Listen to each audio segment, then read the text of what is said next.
ambao Biblia inasema katika kitabu cha Mwanzo 2:7 ya tumfanye mtu kwa mavumbi ya ardhi, na akapulizia pumzi puani mwake, akawa nafsi iliyo hai, ambaye ndiyo wewe ninayekuona, ambaye ni wewe unayesikia habari hii. Huo uzima uko ndani yako, unaokufanya unafanya biashara, unaokufanya unatembea, unaokufanya unaendesha bodaboda, unaokufanya unafanya unachokifanya. Huo ni uzima wa Yesu, uzima ambao uko katika nafsi yako. Huo ni aina ya pili ya uzima, ambao uzima huu tena hauna ulinzi ndani yake.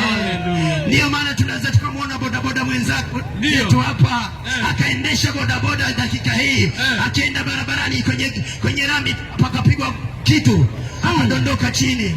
Tunaanza kusema tulikuwa naye. Ni kwa nini? Ni kwa sababu ya uzima ulio katika nafsi ambao hauna ulinzi ndani yake. Uzima huo hauna ulinzi. Usijigambe juu ya uzima huo ulio katika nafsi yako. Uko uzima wa Yesu Kristo, ambao anasema uzima wa milele ndio huu, wakujue wewe Yesu Kristo wa pekee. Uzima wa milele, uzima wa milele. Usijigambe juu ya uzima huo ulionao katika nafsi yako. Unapofanya biashara, uko uzima katika nafsi yako, katika nafsi yako. Huo ni uzima wa kawaida ambao kila mtu anao. Bwana Yesu asifiwe. Wakuletea uzima wa tatu. Uzima wa tatu ndio huu uzima wa milele. Huu uzima wa milele ni uzima unaokaa kwenye roho ya mtu. Tumeona ya kwamba uzima wa kwanza unakaa katika damu.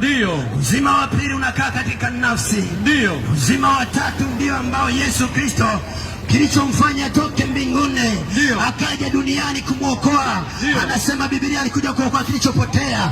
Maana yake kilichopotea katika roho yako, ambao ni uzima wa milele, uzima wa milele, uzima wa milele. Huo ndio ambao umepotea kwako, na huu ndio utofauti tulio nao.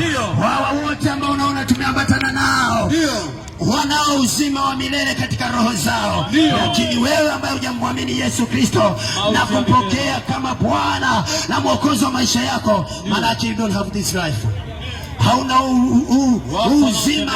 uzima ulio katika roho, hauko ndani yako. Maana yake ni nini?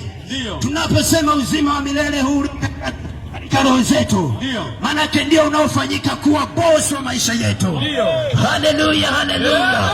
Na uzima huu wa milele unaokaa ndani ya roho ya mtu baada ya kuokoka ni uzima ambao unalindwa na Mungu.